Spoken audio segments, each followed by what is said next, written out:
it's very common. You see these people on Wall Street, they're 5 feet tall, they're not in good shape, and they're having this like moment where they're trying to declare themselves as powerful by making $1 bazillion, right? It's just people who are unfulfilled and really insecure deep down.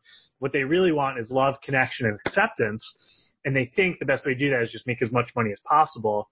And they really can sacrifice their whole career or their whole life to try to prove something when we don't have to prove anything. We're all worthy of that love.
All right, guys, going to be another fun episode today. I'm bringing a new friend onto the show, Brendan Burns. Man, this guy's got a pretty cool story, so I'm looking forward to going through this one. So, Brendan, welcome to the show, my friend. Please share with us. I can't talk today, obviously, but tell us your story. Hey, Donnie, I really appreciate you having me on, and I'm so excited to be here. Based in New York City right now, I'm sorry to hear that. I mean, congratulations.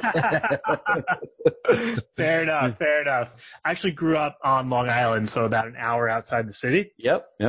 And grew up there, made my way to Cornell. I did grad school there. And it's funny because when I tell my story, or the way I used to tell it, it was very checking boxes, right? Everything looked good from the outside. I was Cornell undergraduate, Ivy League school, got my MBA there, got my law degree, worked in these jobs that a lot of people would covet. But what was really interesting and has been very powerful for me is kind of what went on behind the scenes on that journey with abuse and trauma and dysfunction in my family growing up, and then sort of disconnection from my authenticity while I was in school and grad school, and then working on Wall Street for 4 years after grad school before transitioning to doing what I do now. Wow. So, and you always know if somebody's from Long Island because they absolutely tell you they're from Long Island, right? It's not I'm just from New York. I grew up in Long Island. Going through that life and that struggle, what was it like, as you were growing up, going through those trials and tribulations? Yeah, well, it's interesting because I didn't really know what was normal and what wasn't normal because I didn't have a benchmark. I remember, so my parents fought a lot before they got divorced, which was ironic because my mother was a divorced lawyer. And, and I just remember kind of her, like, both my mother and father having a lot of their own internal conflicts and demons, and it just caused sort of a perfect storm. So they would fight all the time. And I remember having a friend over, and the house was like almost shaking. The doors were slamming. It sounded like there was some violence going on. And my friend turned to me, and he was just like, "Has this ever happened before?" Like thinking this was the first time ever. And it was like basically a daily occurrence. And I was just like, yeah, all the time. Is this not normal? And then I remember starting to spend time in other children's houses and seeing kind of like a little bit of what intimacy looked like, but I was still kind of too young to really notice differences. So, because it's interesting, when I first started to get into my own personal development and wanting to improve myself and make changes in my life, it wasn't until I was 25, 26 years old. So just a couple of years ago, and I was in New York, I was in a relationship, and there were a lot of problems in that relationship, which I didn't know about. Again, denial, disconnection from, what was going on deep down. But very thankfully, this relationship came to a head very quickly. I was very upset and I wanted answers. And that relationship ending abruptly on my ex-girlfriend at that time's terms, she wanted out, me not realizing how much pain I was causing her, led me to actually pick up a book called The Emotionally Abusive Relationship. And I'm so grateful that I picked that book up at Barnes & Noble, because that was the launch pad for my journey and for my life. This was about 5 years ago. And what I learned through reading that book was, it's like one of those quizzes, right, where it's like, you're sitting there, it's like, if 3 of the 10 apply, you're an alcoholic, and you're like, 10 out of 10, you're like, shit.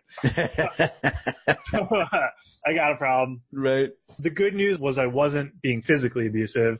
The good news is I wasn't even really being verbally abusive. But the bad news is emotional abuse can be very damaging, both to your partner and to yourself. And that was really the beginning of this whole uncovering of my past, my parents' relationship with each other, how it affected me, realizing that there was addiction actually in the household that I didn't know about, especially when my stepfather came into the picture. So just unraveling all of these mental health and psychology principles that I knew nothing about, which I've been able to now teach to myself. And I'm not like a psychologist. I'm definitely more of like a lifestyle entrepreneur. I travel. I have online courses, digital products. Some are related to life coaching for sure, because I want to share this stuff that I've learned. But a lot of it is related to Instagram and travel and just other fun things. And all of this whole journey of uncovering my past and my true self has led me to live more authentically with my business. Well, and I think the people, once they embrace it, I mean, I always say your story is your success, right? You went through it. Unfortunate that you went through it, right? But that is the catalyst, may not be the right word here, but it's the thing that you went through to help shape you to who you're going to become. And the more people embrace that's their rocket fuel to continue on and move through life. I mean, it's the whole point of my podcast is to show people that, you sometimes really need to go through those experiences so you can figure out where you're going.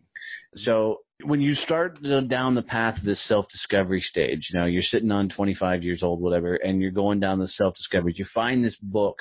What were some of kind of the epiphanies that were starting to pop off? You were like, wow, this is something I need to change in my life. Yeah, there was a lot, but if I'm going to really go deep, I would have to say that there was light sexual abuse that my mother inflicted upon me, mostly in the form of what's called emotional incest. So thankfully there wasn't anything physical really going on, but it's more psychologically damaging. So emotional incest is when either the mother or the father goes to a child and basically emotionally puts them in the place of a surrogate spouse. So my mother would come into my bed. Nothing sexual would happen physically, but she would tell me, hey, I'm having this affair. I'm cheating on your dad. Should I leave your dad for this guy? All this type of stuff.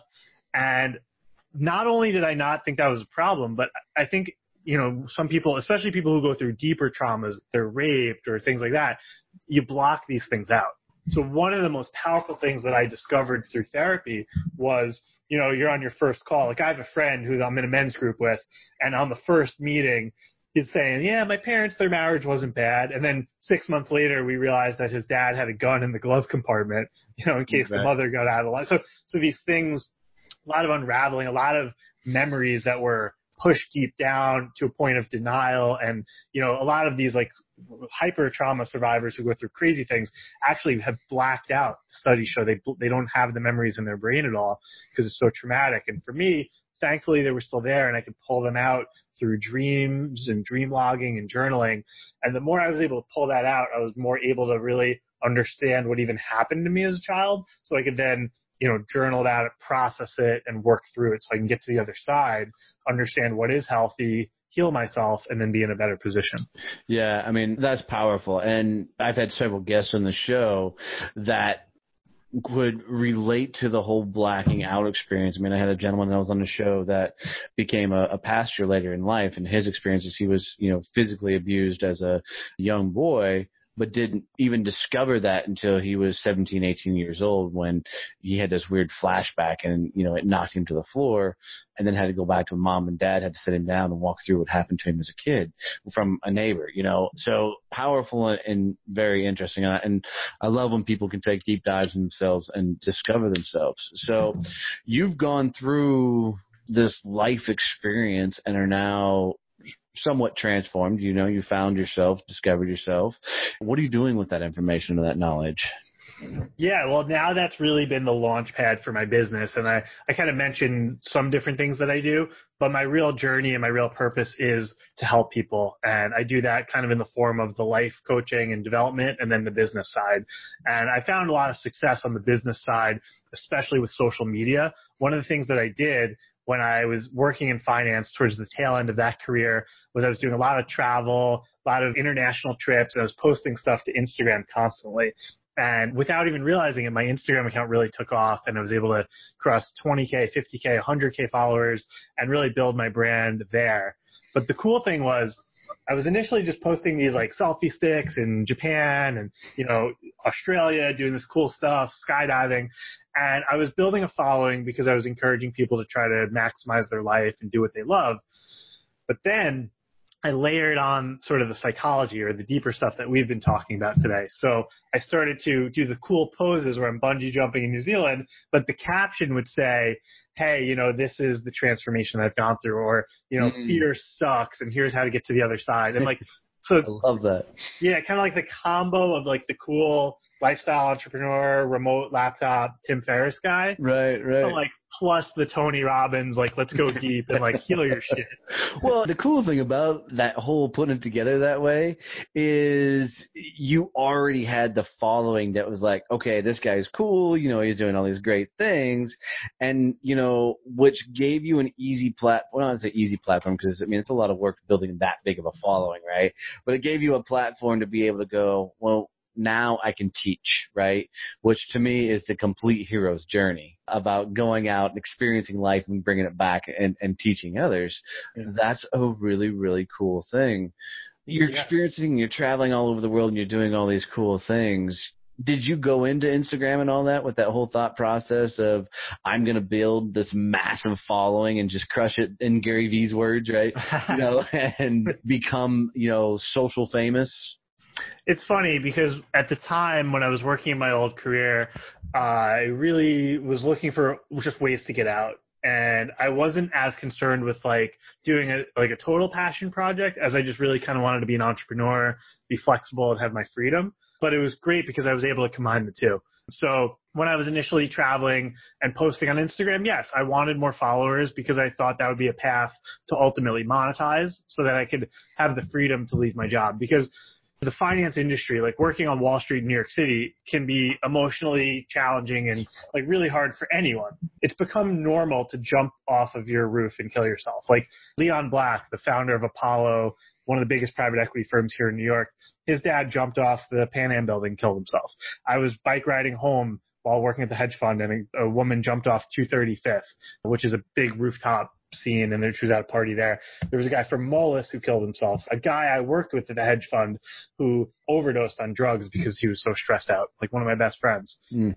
And so I just kind of wanted out, and I was like, how can I get the heck out of here, make some money, have freedom? And if it was going to be travel and lifestyle, that's it. And then I do my own sort of inner work just separately. I was kind of fine with that. But to be able to combine the two has been really powerful because initially I was nervous to share this stuff with the world. I was like, I don't know, I don't want people to know about my problems and right.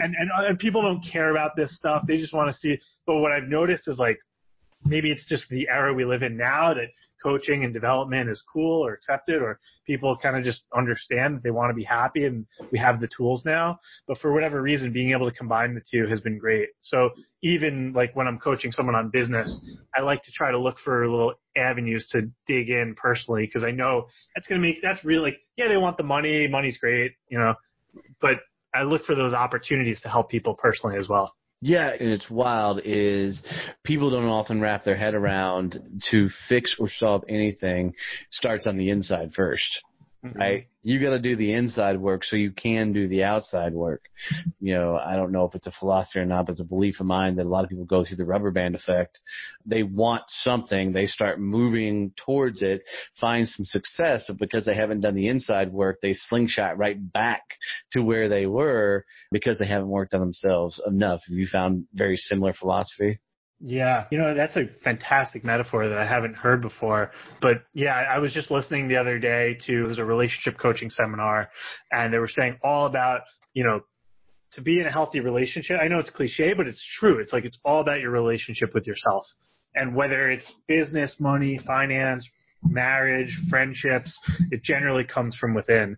And when people say, I've become a little bit more spiritual, and I've gotten into like Eckhart Tolle, The Power of Now, and books like that. And it really is like this society where we're unfulfilled on the inside or ourselves, and then we chase the fancy car, the money. And one of my blessings, like you said, like the past I went through is a gift, because my stepfather had a ton of money. He drove a Rolls Royce, a Bentley, and he had a limo that he had like his crackhead friend be like our driver. And so we had all these fancy cars. We lived in a $3 million house on the water. He had a summer house out east on Long Island with an indoor pool, outdoor pool, arcade. And he was insane. And he was a famous lawyer on Long Island who got disbarred, couldn't practice law anymore. I think he's now in like a halfway house down in Florida trying to kick alcoholism. And when I got to grad school at Cornell, and everyone's like dead set on wanting to be like a multi-zillionaire, thinking that the money is going to get them the happiness. And I'm in this beautifully fortunate position where I've had the money, and I know it's not the answer. I was like, dude, give me $100,000 or $50,000, put me in a good relationship and a nice community. That's where I want to be. And yeah. Isn't that wild? I mean, because I went through that myself as a young kid. I grew up in the country on the farm, and, success was, the big suits, the fancy cars, the sky rises, and once you had that, that was success. It's the only thing that I had for comparison. But, once I got there, you realize that lifestyle sucks. There's a lot of backstabbing and politicking and pressures that are just insane. It goes back to, and I'm not telling people to not go for money, because money doesn't buy happiness, but being broke will sure make you miserable, right? But if you don't discover yourself, then you're not going to be able to get where you need to go. Or if you do get there, you're not going to like the person who got you there mentally, all the way through that ride. When you got out of Cornell, I mean, I know you had the experience of around all that money and that lifestyle. There wasn't an ounce of you that said, I could create all that, I could make all that, hold my beer and watch this world, here I go. It's funny. I spent one semester of college in Barcelona, Spain. And that was really eye-opening because, and I was just thinking about this the other day, even today maybe, how I had this nervous tick where I would twirl the back of my hair obsessively when I would get stressed out. I can't do that, dude. I got a bald spot back here, so. You pulled it all out already. Right. No, I would just twirl and twirl. And I remember I took this finance class. I was at Cornell. I was super stressed out. And I remember sitting in class. I was like, stop doing that. And I couldn't. And then I went to Barcelona. I was in a bad relationship with this girl at Cornell. Class was really stressful, not my passion. And then I got to Barcelona and I was traveling and cooking and hanging out with good people, very interpersonally relationship driven, work-life balance driven. And I just woke up one day, a month in, and there was no twirling going on. And I was like, wow. And then I spent the next 3 months getting really into photography and traveling, and language learning specifically is something I really love to do. And then I remember coming back to Cornell senior year and telling my grandparents, who were kind of my benefactors paying for my school, which I'm very grateful for. But I was telling my grandmother specifically, I'm thinking about maybe changing majors and doing a language major, do Italian and Spanish, and then travel more after I graduate and do something like that. And they were very seriously anti that process. They were because I had a big family, and there was the sort of white shoe professionals, and then we had the more artistic side. And it was interesting because growing up, they always painted the artistic people as real failures, and they always talked very disparagingly towards them. And I always assumed that we were the right family because we disagreed with each other. They looked at us and they were oh, they're money hungry, depressed capitalists. Always just yeah, we're the right side, they're wrong. There's probably truth on both sides. But the reality was I was sort of like pushed into that finance or law type foundation. But I remember wanting to do something more passionate or creative. At that point, it was shot down. And then it's interesting because if you look at like psychology and what was going on inside of me, there was insecurity about who I was as a person that hadn't been dealt with from my past and things like that, like being bullied and the abuse. So it's very common. You see these people on Wall Street, they're 5 feet tall, they're not in good shape, and they're having this like moment where they're trying to declare themselves as powerful by making $1 bazillion, right? It's not just short people or tall. That's an unfair thing to say. It's more just people who are unfulfilled and really insecure deep down. What they really want is love, connection, and acceptance. And they think the best way to do that is just make as much money as possible. And they really can sacrifice their whole career or their whole life to try to prove something when we don't have to prove anything. We're all worthy of that love. So I really diagnosed that as a big part of why I chased the money and the significance. But then the other part was my parents fought more about money than anything else. So as a 7-year-old kid, I made this decision. I said, I'm just going to be an investment banker and make millions of dollars, and then I'll never fight with my wife. What's interesting to me about that is, one, is that last statement, but two is the conversation with your grandmother.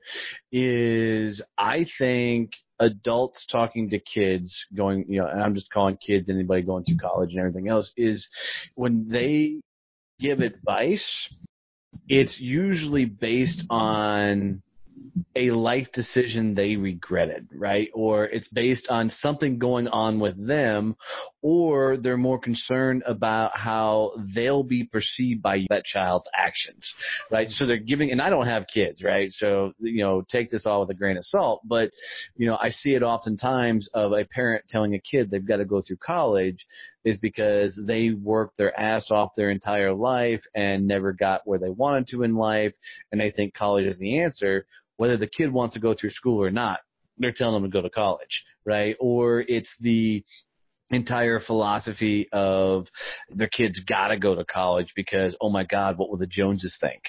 All the way through that process. It's always, always very interesting. So when you had that conversation, I'm curious what the internal response was, but I'm also curious what the verbal response was as part of that process. Yeah, well, I just want to acknowledge you for hitting the nail on the head here, because my grandmother, if you look at her psychology and her background, she was really, really intelligent and hungry and hardworking and wanted to be a doctor. And she came from a generation where the women kept the homes and the men worked.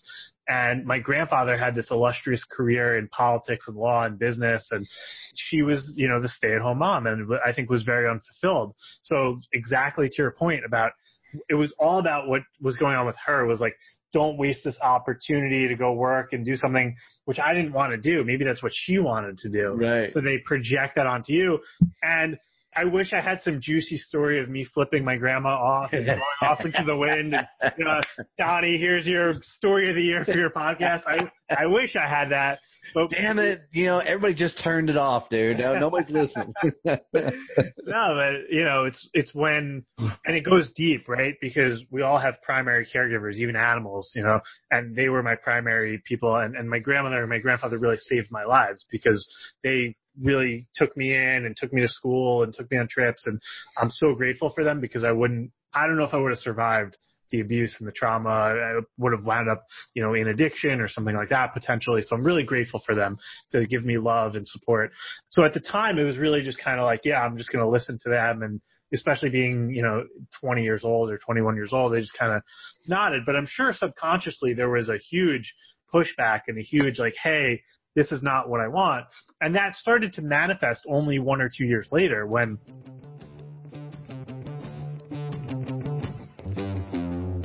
Hey guys, it's Donnie here, and I just want to let you know that we've recently launched a content development company, and this company helps people get social content. You need to put out a lot of content nowadays to get engagement out there in all your social platforms. Well, we've come up with a really cool way to help you get videos, blog posts, memes, social posters, and infographics for whatever social site you need.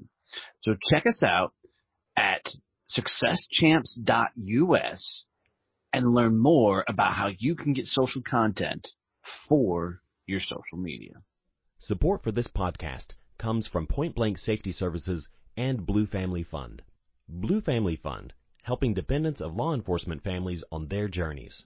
Blue Family Fund is a nonprofit that raises funds and offers financial support through higher education scholarships for dependents of law enforcement officers and by providing financial assistance for families of fallen law enforcement officers. Every dollar donated will go to the families of police officers, either through scholarships to dependents of police officers or as aid to fallen officers' families. Visit us at bluefamilyfund.com. You're listening to Donnie Success Champions, where I believe everybody is on a journey. Life is all about the stories you can tell and teach later. You're going to hear the stories of people who have overcome hardships, failures in life to find success along their journey.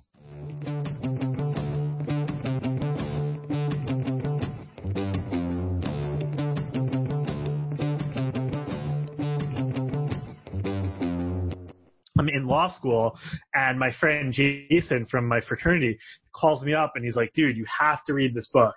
And I was like, no, I can't read anything. I'm in law school right now. I have textbooks stacked up taller than my head. You can put them on the floor. And he said, no, you have to read this book. And that was The 4-Hour Workweek by Tim Ferriss. Tim Ferriss, yeah. And I just read that book, and I was thinking about my travel growing up with my grandparents. I was thinking about Barcelona.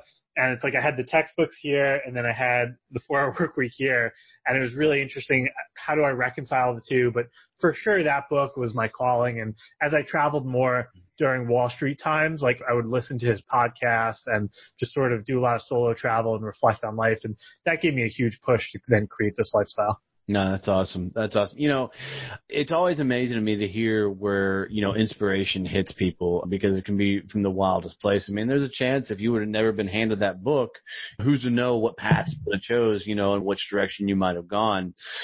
And for me, that's the reason I tell people to turn off the TV. You know, there is so much phenomenal knowledge out there in whether it's books, whether it's podcasts, whether it's audio, whether it's inspirational YouTube videos or whatever. There is a ton of knowledge out there of people, and there's idiots out there sharing knowledge too. I mean, but you become whatever you're influenced by, right? So if your influence is only your upbringing, then you have a very simple ass outlook on life, right? Because that's all you embrace and you know. And I've had a couple people on the show that have been in cults, and we've talked a lot about that, is you don't realize being in that cult growing up is not a good thing because that's all you know. And so if you don't feed your mind with other things and other influences that can expand your knowledge, then you live a very black and white, simple life. And odds are you're not going to find the fulfillment you seek because you'll never hear that thing that finally makes you turn inside and start looking at who you are and what you're made of. So, traveling the world as this Wall Street guy, was there this whole playboy type mentality that went along with it of I'm Brendan and I'm Mr. Wall Street, or was it this more free-spirited hippie vibe dressed up in a suit? Yeah, that's a great question. I was much more of like the Tim Ferriss-y, like grungy type, like, you know, Nike athletic pants. Like, I really didn't like the whole scene of the Wall Street environment, and I never really that's not true. I would say my first year working in investment banking, I was wearing the suit, the $200 ties, the Hermes, the Armani, all that stuff, and I was playing into that sort of, again, significance driven, like try to promote who I am on the outside. But by the time I then switched 1 year into a hedge fund where I worked for 3 years before leaving Wall Street.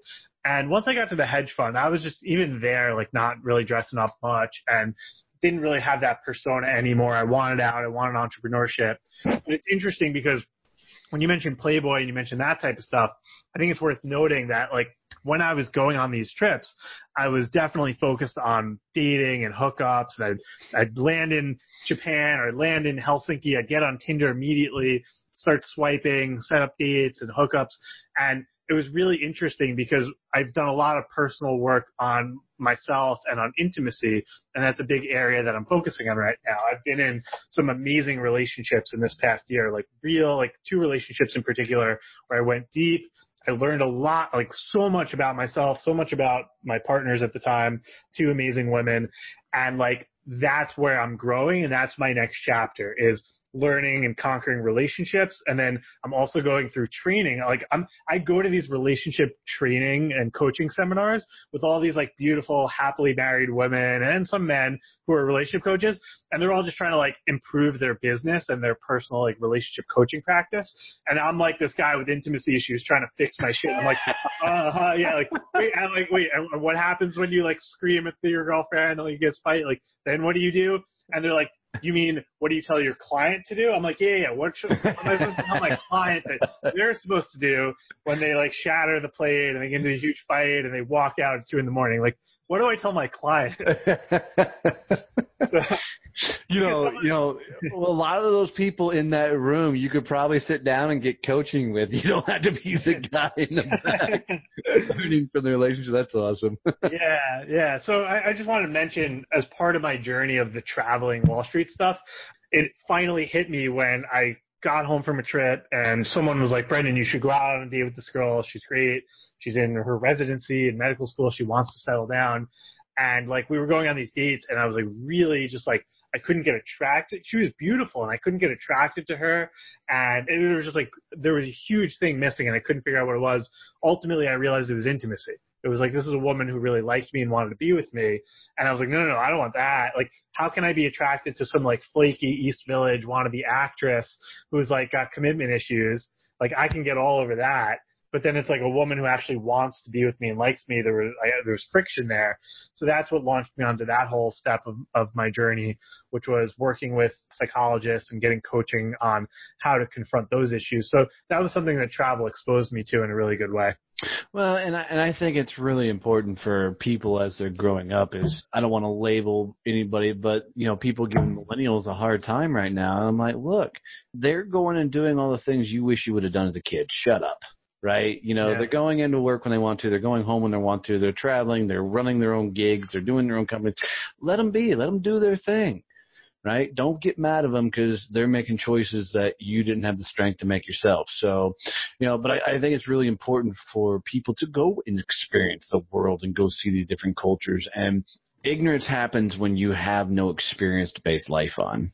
Right. And then unfortunately, a lot of people walk through life like an ostrich with their head in the ground, never pulling their head up and looking. I had another guest on the show that was talking about, he went to he got transferred up to a little town in Nebraska, and, 99% of this little bitty town had been born there, raised there, never left there.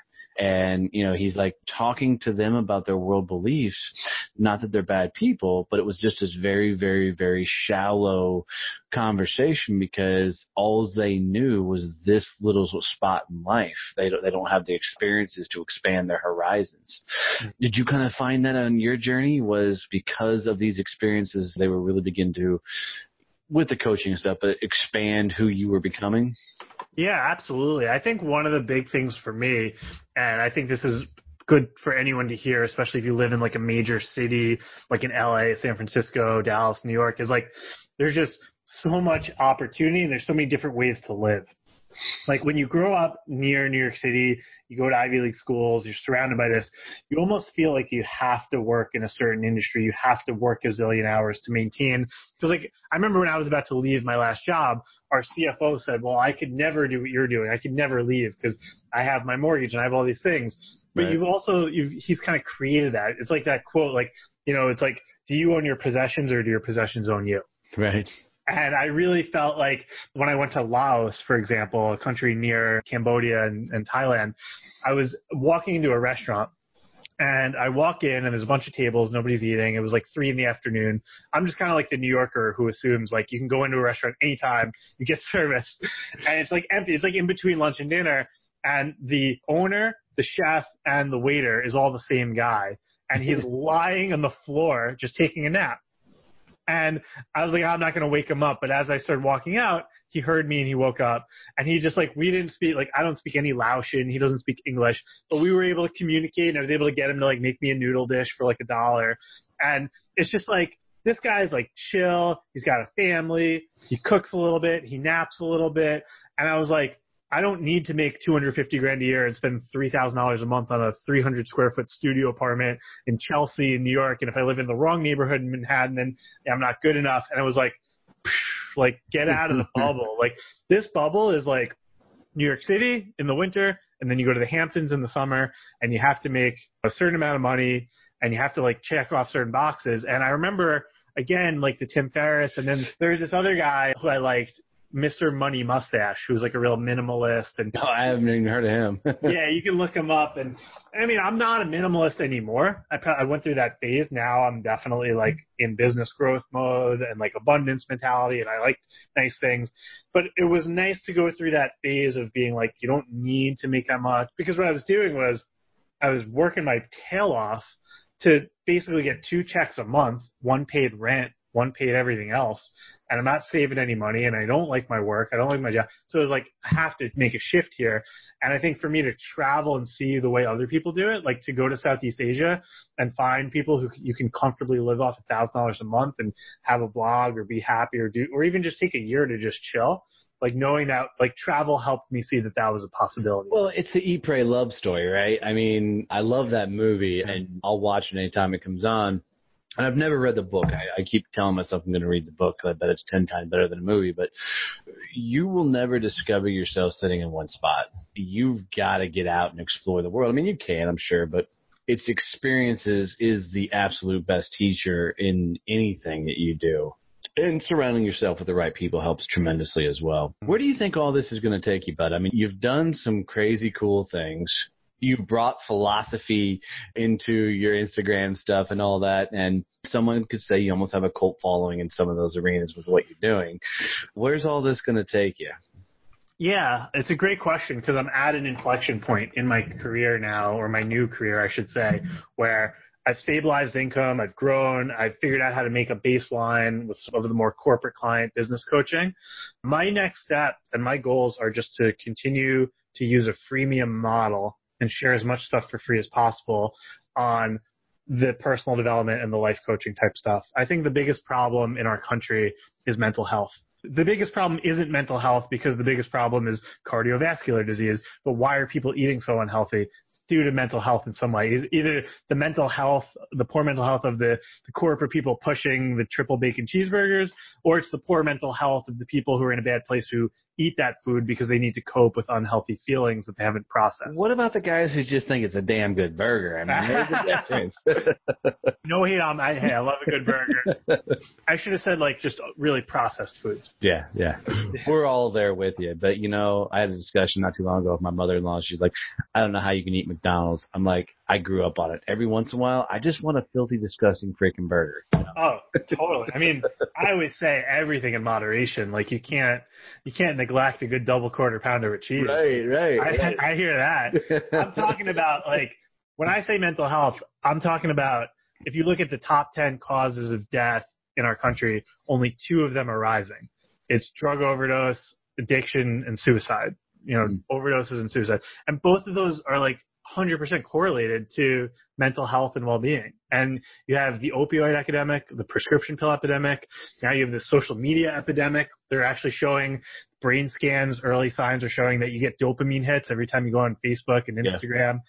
So my goal is to basically identify what are the biggest causes of unhappiness in people's lives and try to, at the very least, use social media, my email list, and my Launchpad, everything that I put out, to try to help people see that a little bit better. And I'm not anti-delicious food. I'm not anti-money at all. One of my teachers in business school said, he's like, money is not the answer, but I'd rather be unhappy and rich than unhappy and poor. and like, I'm all for, like I said, abundance mentality, like luxury travel, enjoying nice meals, like being comfortable, providing for your family. I just think that a lot of people are successful but not fulfilled, and I think you can do both. Well, and, you know, I would add then there as well is you've got to embrace money from the perspective of who can I bless once I have it, right? If you're in a game to make money because it gives you status, you'll never find fulfillment. But if you find that you can make money and bless and touch others' lives with it, you can find fulfillment by serving others, which I think is what we're here to do.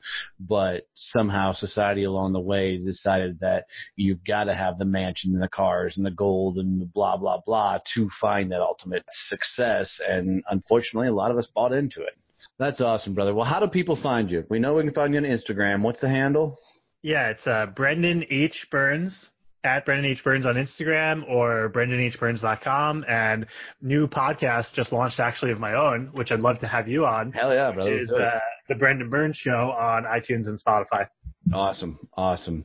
Guys, reach out and follow him. This dude is dropping knowledge bombs out there. And now I've got to make sure that I'm following his ass so I can start picking up some of his followers. So and keep rocking and rolling. So Brandon, man, really appreciate you coming on the show and sharing your story with us. It's going to hit home for a lot of people, man. So thanks for being here. Here's how I wrap up every show. And I do stump some people with this, so be forewarned. Okay. If you were going to leave my audience of champions, the people that listen to the show, with a slogan, a phrase, a mantra, a quote, something they can take with them on their journey, something they can, especially they can pull out when they're going through their dark times and they're trying to find themselves, figure out their next step in life, what would be that quote, that phrase, that mantra, that slogan you would say, remember this? Well, it's funny because the legendary investor Warren Buffett, worth $70 billion plus, making investments all day long. The only guy to ever hit top 10 as an investor, Yeah, unbelievable. All self-made, unbelievable story.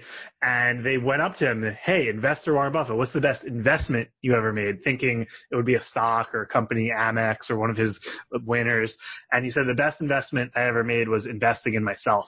And he went to a Dale Carnegie seminar in 1950 on personal development, personal improvement. So my slogan, my mantra, my takeaway is invest in yourself. Do one thing right now to invest in yourself that your future self will thank you for. That's awesome. Brother, thanks for coming on the show. I really appreciate you doing this, man. It's going to be fun to continue to watch their journey and, heckling from the cheap seats as we all continue to rise. Donnie, my pleasure. Thanks again for having me.